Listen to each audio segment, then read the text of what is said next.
कुछ दिनों पहले तक लगता था कि सब कुछ ठीक है और सब कुछ ठीक भी हो जाएगा। मोहब्बत की एक ऐसी प्रेम कहानी जिसने लोगों को रुला करके रख दिया। सृजना सुवेदी और विवेक की। नेपाल का ये कपल अब बिछड़ चुका है। मोहब्बत की एक ऐसी कहानी जहां कलयुग में लोग छोटी छोटी बात पर एक दूसरे को छोड़ रहे हैं। देव के साथ आप जानेंगे मोहब्बत के उस सफर के बारे में जिसने लोगों को समझाया कि इश्क क्या है, मोहब्बत क्या है और कैसे हम अपने जीवन को आगे बढ़ा सकते हैं। उसकी आंखों में आंसू थे। सृजना की आंखों में आंसू लाजमी थे। उसने अपना बुनियाद हीरा खो दिया था जो कैंसर की जंग हार गया था।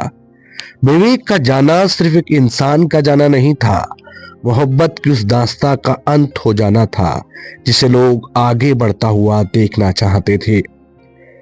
नेपाल का ये कपल उस वक्त सुर्खियों में आया जब सृजना के पति विवेक को कैंसर हुआ और उसने उनके साथ बिताए पलों को सोशल मीडिया पर शेयर करना शुरू किया। किसी ने उसे कलयुग की देवी बताया तो किसी ने कहा ऐसी पत्नियां किस्मत से मिलती हैं। सब कुछ ठीक ही तो चल रहा था। लग रहा था विवेक की मुस्कुराहट और विवेक का वो चेहरा फिर से सामने आएगा, लेकिन विवेक हार गए थे। सृजना की मोहब्बत ने भले ही पूरी दुनिया को रुला दिया, लेकिन जोड़ी तो बिछड़ गई। चलिए लेकर के चलता हूं उस प्रेम कहानी की ओर। दरअसल सृजना और विवेक की मुलाकात कॉलेज में हुई थी। वह सृजना के जो थे सीनियर थे, उम्र में बड़े थे। पहले दोस्ती हुई और वो दोस्ती कब प्यार में बदल गई सृजना को भी पता नहीं लगा। 6 साल के लंबे रिश्ते के बाद दोनों ने शादी की और अमेरिका पढ़ाई के लिए चले गए। और उसके बाद वो दौर शुरू हुआ जिसकी कल्पना दोनों ने नहीं की थी। विवेक को एक दिन सर में तेज दर्द उठता है। दर्द के बाद डॉक्टर उनको सलाह देते हैं चेकअप का। अबूबन यहाँ आम लोगों की तरह नहीं था। ये दर्द जिंदगी का सबसे भयानक दर्द होने वाला था। विवेक को 4थे स्टेज का कैंसर बताया गया। इसको सुनने के बाद वो दोनों सदमे में थे, लेकिन उनके साथ खड़ी थी वो नारी, वो लड़की, वो पत्नी, वो औरत जिसने अपना सब कुछ न्यौछावर कर अपने पति के लिए कुर्बानी दी। वह दिन रात विवेक की सेवा में लगी रहती। कभी उनका जन्मदिन मनाती, तो कभी उनके लिए खाना, तो कभी उनके लिए गुलाब, तो कभी उनकी पसंद के कपड़े पहनती। यहाँ तक स्त्री के श्रृंगार में बालों का बहुत योगदान है। कीमोथेरेपी में बाल गिर जाते हैं। विवेक के बाल गए तो सुवेदी ने भी, यानी सृजना सुवेदी ने भी अपने बाल काट दिए। मोहब्बत के दर्द भरे दिन चल रहे थे। अचानक एक ऐसी खबर आई जिसने मोहब्बत की इस जोड़ी को बिछड़ दिया, अलग कर दिया। विवेक इस दुनिया को छोड़कर जा चुके थे।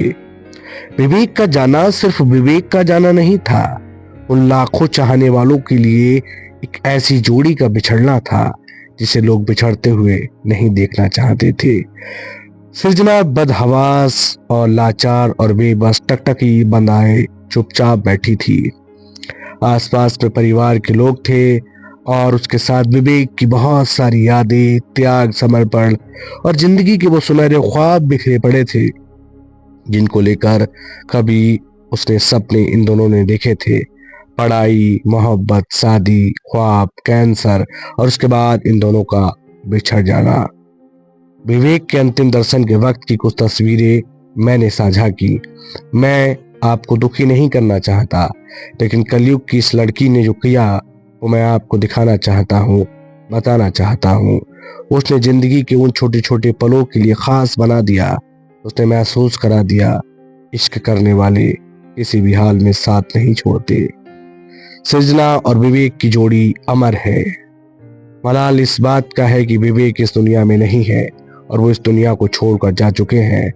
अंतिम दर्शन के वक्त भी अपनी मोहब्बत पर हाथ फेरते हुए सृजना फटक फटक कर रो रही थी, माथा पटक रही थी, चिल्ला रही थी कि मेरे विवेक को कोई वापस ला दो।